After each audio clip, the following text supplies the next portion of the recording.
Hello दोस्तों, स्वागत है आपका मेरे YouTube चैनल परीक्षा प्लान में। तो कैसे हैं आप लोग? आई होप अच्छे होंगे। तो चलिए आज की SST की प्रैक्टिस को शुरू करते हैं। आज ये चौथी वीडियो है। इसके पहले 3 वीडियो आ चुके हैं। यदि आपने अभी तक वो वीडियो नहीं देखे हैं तो आप देख सकते हैं, क्योंकि सभी प्रश्न मैंने उसमें महत्वपूर्ण ही लिए हैं। तो चलिए आज की वीडियो को शुरू करते हैं। वीडियो देखने के बाद यदि आपको अच्छा लगे तो वीडियो को लाइक और शेयर कीजिएगा, और यदि आप चैनल पर नए हैं तो चैनल को सब्सक्राइब कर लीजिए। तो चलिए शुरू करते हैं। पहला प्रश्न है, इंडस शब्द को संस्कृत में कहा जाता है। पहला विकल्प है हिंदोस, दूसरा है इंडोस, तीसरा है सिंधु और चौथा है भारत। तो इंडस शब्द को संस्कृत में सिंधु कहा जाता है। सी विकल्प इसमें सही है। अगला प्रश्न देखते हैं। लिखा है, निम्नलिखित में से कौन सा महापाषाण युगीन स्थल है। पहला विकल्प है ब्रह्मगिरी, दूसरा है दाओजली हेडिंग, तीसरा है भीमबेटका और चौथा है मेहरगढ़। तो इसमें महापाषाण युगीन स्थल पूछा गया है।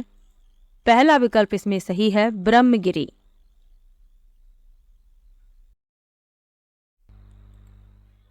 अब ये जो 3 विकल्प लिखे हुए हैं, दाओजली हेडिंग, भीमबेटका, मेहरगढ़, तो दाओजली हेडिंग ये नवपाषाण में आता है, नवपाषाण काल में। भीमबेटका प्राग ऐतिहासिक काल और मध्य पाषाण काल तक फैला है, और मेहरगढ़ भी नवपाषाण काल में आता है। तो साथ में आपको ये सब भी याद रखना है। अगला प्रश्न देखते हैं। 1720 में ब्रिटिश सरकार ने इंग्लैंड में भारत के छापे गए सूती कपड़े छीट के इस्तेमाल पर पाबंदी लगाने के लिए निम्नलिखित में से कौन सा कानून पारित किया। पहला विकल्प है सूती अधिनियम, दूसरा विकल्प है कैलिको अधिनियम, तीसरा है छीट अधिनियम और चौथा है भारत व्यापार अधिनियम।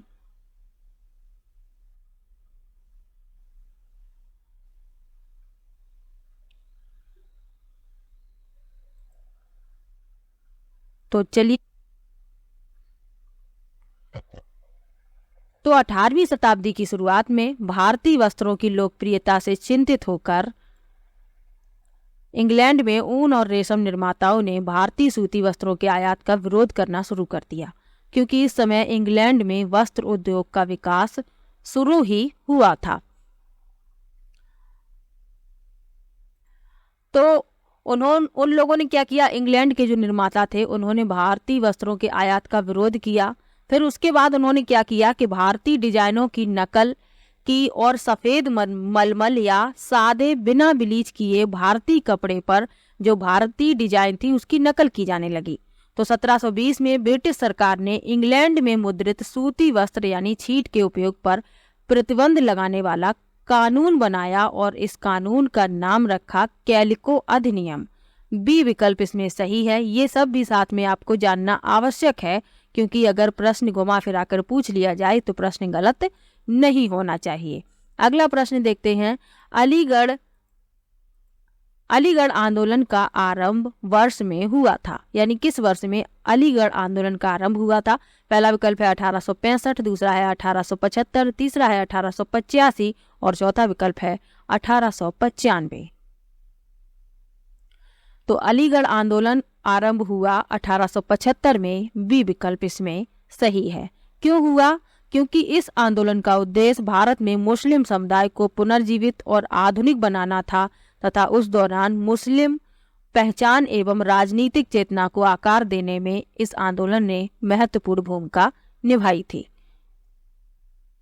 और इस आंदोलन की शुरुआत एक प्रमुख मुस्लिम विद्वान, शिक्षा सुधारक और सामाजिक कार्यकर्ता सर सैयद अहमद खान ने की थी। तो आपको ये सब बातें भी साथ में याद रखनी है। अगला प्रश्न देखते हैं। लिखा है, निम्नलिखित में से किसने आर्य समाज की स्थापना की। पहला विकल्प है राजा राम मोहन राय, दूसरा विकल्प है ईश्वर चंद्र विद्यासागर, तीसरा विकल्प है स्वामी विवेकानंद और चौथा विकल्प है स्वामी। तो आर्य समाज की स्थापना स्वामी दयानंद सरस्वती ने की थी। डी विकल्प इसमें सही है। कब की थी? 1875 में की थी। तो आपको ये भी याद रखना है। ब्रह्म समाज की स्थापना राजा राम मोहन राय ने की थी। तो आपको ये भी याद रखना है। स्वामी विवेकानंद ने रामकृष्ण मिशन और वेदांत सोसाइटी की नींव रखी थी? तो आपको ये भी याद रखना है। अगला प्रश्न देखते हैं। लिखा है संविधान सभा की बैठकें किस स्थानों पर हुई थीं? पहला विकल्प है नई दिल्ली, दूसरा है कलकत्ता, तीसरा है बॉम्बे, चौथा है मद्रास। तो आपको बताना है कि संविधान सभा की बैठकें कहाँ कहाँ हुई थी।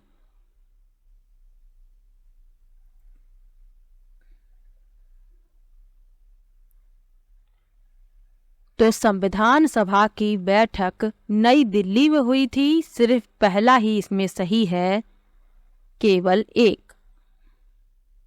तो दिसंबर 1946 और नवंबर 1949 के बीच लगभग 300 भारतीयों ने देश के राजनीतिक भविष्य पर कई बैठकें की और संविधान सभा की बैठकें नई दिल्ली में आयोजित की गईं। तो ये भी आपको याद रखना है। और भारत का संविधान 26 जनवरी 1950 को लागू हुआ, ये भी आपको याद रखना है। और भारत ने संविधान 26 नवंबर 1949 को अपनाया, ये भी आपको याद रखना है। और लागू हुआ 26 जनवरी 1950 को। दोनों बातों को आपको याद रखना है। अगला प्रश्न है निम्न में से कौन सा कथन सही है? पहला है बाह्य ग्रह चट्टानों से बने हैं, दूसरा है बाह्य ग्रह आकार में छोटे ग्रह हैं, तीसरा है आंतरिक ग्रह सूर्य से बहुत दूर हैं और चौथा है आंतरिक ग्रह चट्टानों से बने हैं। तो कौन सा कथन सही है? डी इसमें सही है, आंतरिक ग्रह चट्टानों से बने हैं और इन्हें स्थलीय ग्रह भी कहते हैं। तो ये भी आपको याद रखना है। और जो बाहरी ग्रह हैं इन्हें विशाल ग्रह भी कहा जाता है और ये मुख्य रूप से हाइड्रोजन और हीलियम जैसी गैसों से बने हैं। तो ये भी आपको याद रखना है। अगला प्रश्न देखते हैं। स्तंभों का सही मिलान कीजिए, यानी कि मिलान करना है। चलिए मिला लेते हैं। लिखा है अंटार्कटिका में शोध केंद्र। तो ये प्रश्न ऐसा पहले भी आया है, यदि आपने प्रैक्टिस देखी होगी तो आपको पता होगा। तो अंटार्कटिका में दक्षिण गंगोत्री है शोध केंद्र। इसके अलावा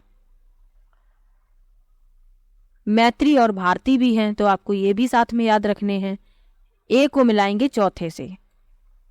विश्व की सबसे लंबी नदी, तो विश्व की सबसे लंबी नदी कौन सी है? नील नदी है, पहले से मिला देंगे।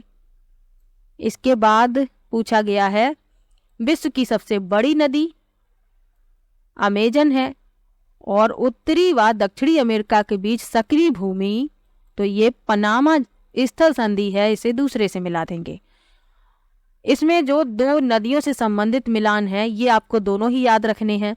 विश्व की सबसे लंबी नदी पूछी जाए तो वह नील नदी है और विश्व की सबसे बड़ी नदी पूछी जाए तो वह अमेजन है। साथ में आप ये भी याद रखिए, अगर अकेला ये प्रश्न पूछ लिया जाए तो प्रश्न गलत नहीं होना चाहिए। इस क्रम में जैसे मिलाया है, ए का चौथा, बी का पहला, सी का तीसरा और डी का दूसरा, यानी डी विकल्प इसमें सही है। ऐसे प्रश्नों से आपके 4 प्रश्न तैयार हो जाते हैं, इसीलिए मैं प्रैक्टिस में ऐसे प्रश्नों को ले लेती हूँ। अगला प्रश्न क्या है? प्रवाल भित्तियों के विषय में नीचे दिए गए कथनों पर विचार कीजिए और सही विकल्प का चयन कीजिए। लिखा है प्रवाल बड़े समुद्री जीवों के कंकाल हैं। दूसरे में लिखा है प्रवाल भित्तियां समुद्र तट को कटाव से रोकने में महत्वपूर्ण भूमिका निभाती हैं। तीसरा है जब जीवित पॉलिप मरते हैं तब उनके कंकाल बच जाते हैं। इन कंकालों के इकट्ठे होने से प्रवाल द्वीप बचते हैं।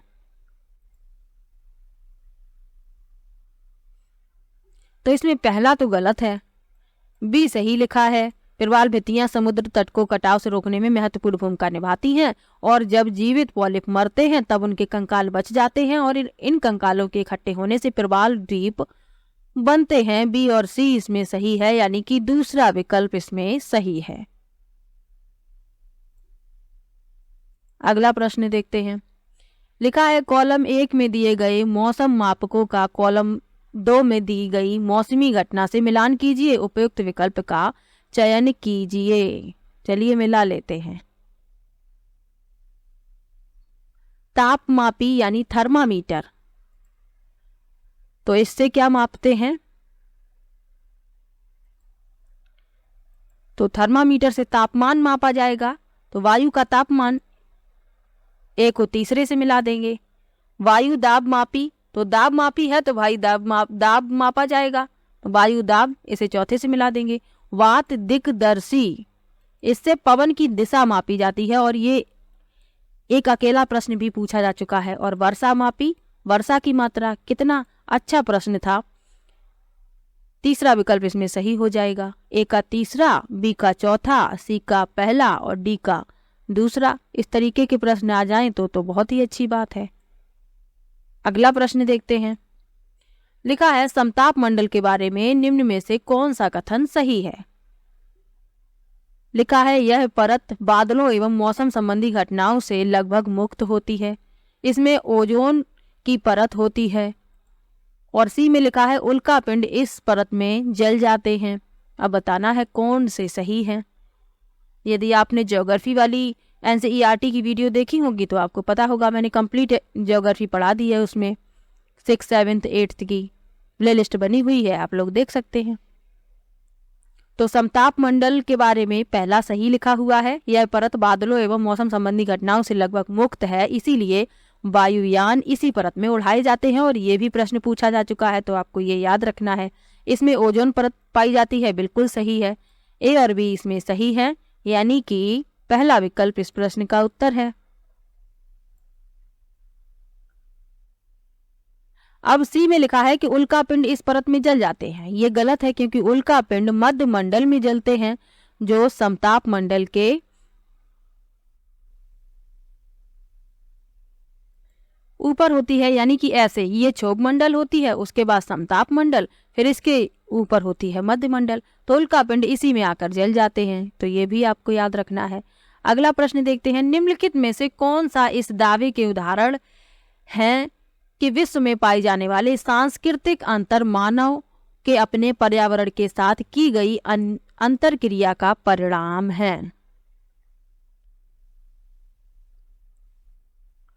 पहला लिखा है अमेजन बेसन में लोग तीव्र ढलान वाली छतों के मकान में रहते हैं। दूसरा है अमेजन बेसन में लोग कर्तन व दहन कृषि पद्धति का प्रयोग करते हैं। और सी है बिहार तथा असम के लोग सिल्क से हस्तशिल्प बनाते हैं। तो इसमें बताना है कौन से सही हैं।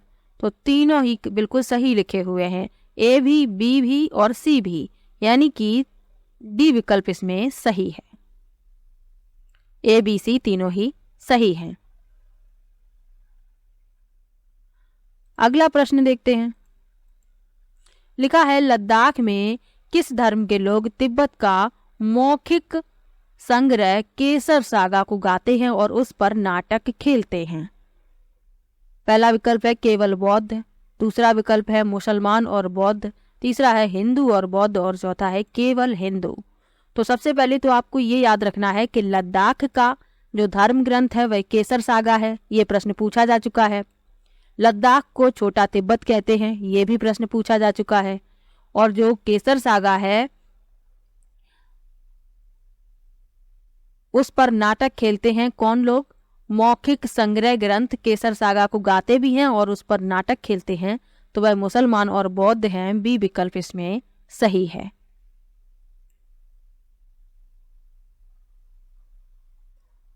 अगला प्रश्न देखते हैं। निम्नलिखित में से क्या विविधता का एक उदाहरण नहीं माना जा सकता? पहला विकल्प है बहुभाषी समाज, दूसरा है जाति व्यवस्था, तीसरा है धार्मिक बहुलवाद और चौथा है बहुसंस्कृतिवाद। तो इसमें पूछा गया है कि विविधता का एक उदाहरण नहीं माना जा सकता। बी विकल्प इसमें सही होगा, जाति व्यवस्था, इसे विविधता का उदाहरण नहीं माना जा सकता है।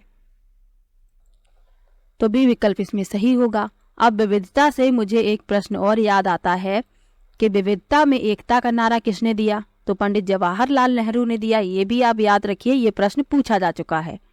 अगला प्रश्न देखते हैं।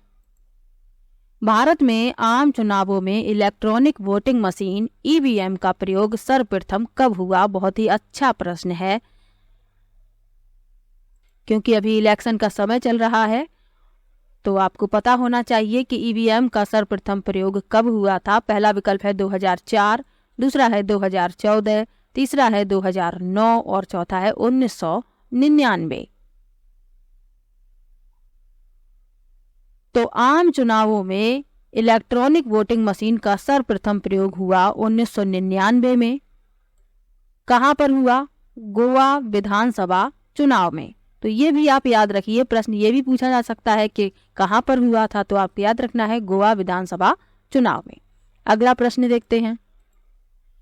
कई जिलों के विभिन्न तालुकों में भूमि के मामलों का निपटारा द्वारा किया जाता है।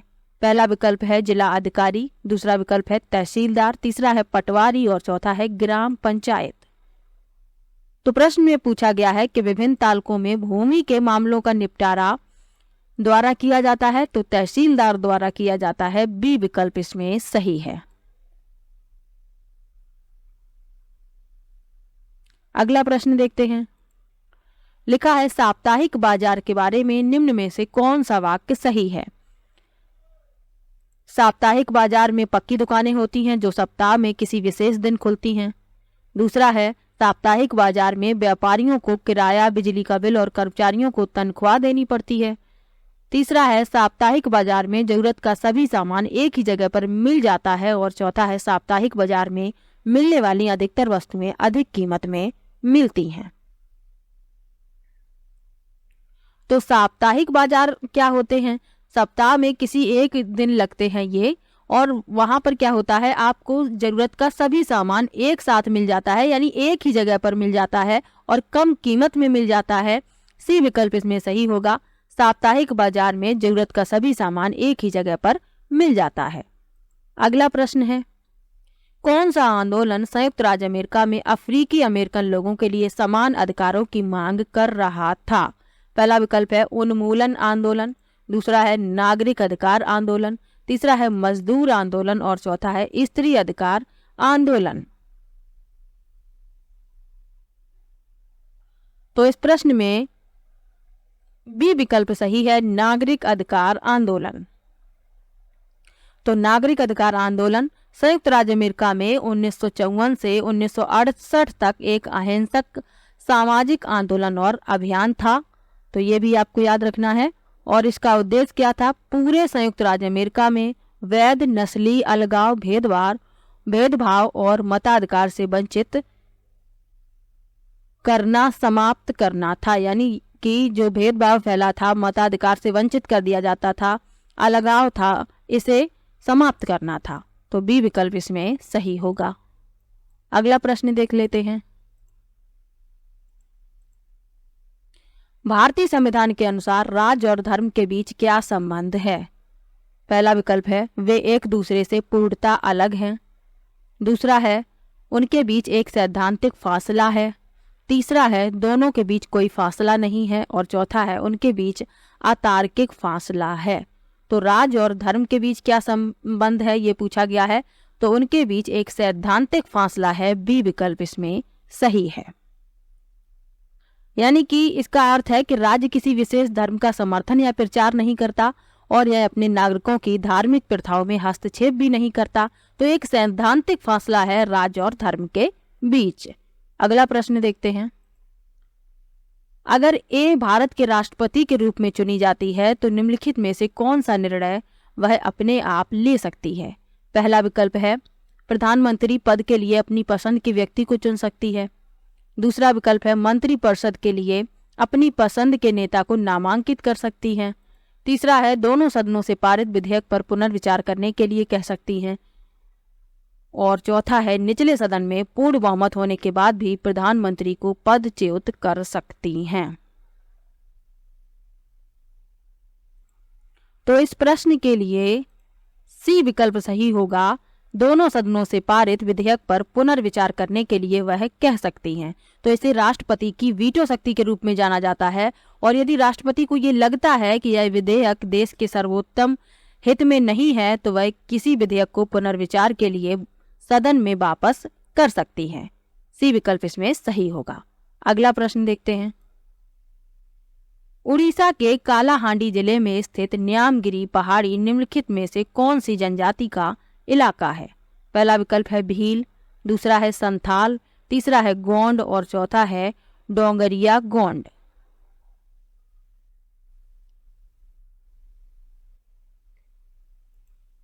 तो ओडिशा के कालाहांडी जिले में स्थित न्यामगिरी पहाड़ी डोंगरिया गोंड जनजाति का इलाका है। डी विकल्प इसमें सही है।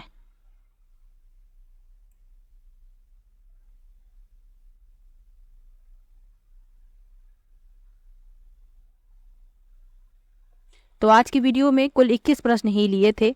क्योंकि वीडियो ज़्यादा बड़ा हो जाता है तो देखने में आप लोगों को भी परेशानी होती है, इसीलिए मैं अभी ज़्यादा बड़ा वीडियो नहीं बनाती हूँ। आप लोग जितने भी प्रश्न देखें उन्हें अच्छे तरीके से देख लें, इसीलिए मैं वीडियो को ज़्यादा बड़ा नहीं करती हूँ।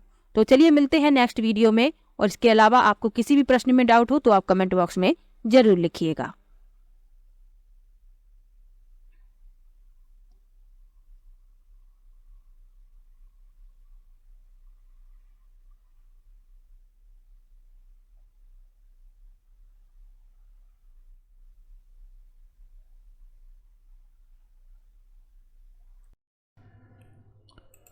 वीडियो कैसा लगा कमेंट बॉक्स में ज़रूर बताइएगा। वीडियो को लाइक कीजिए, शेयर कीजिए और चैनल को सब्सक्राइब कर लीजिए। मिलते हैं नेक्स्ट वीडियो में, तब तक के लिए बाय बाय।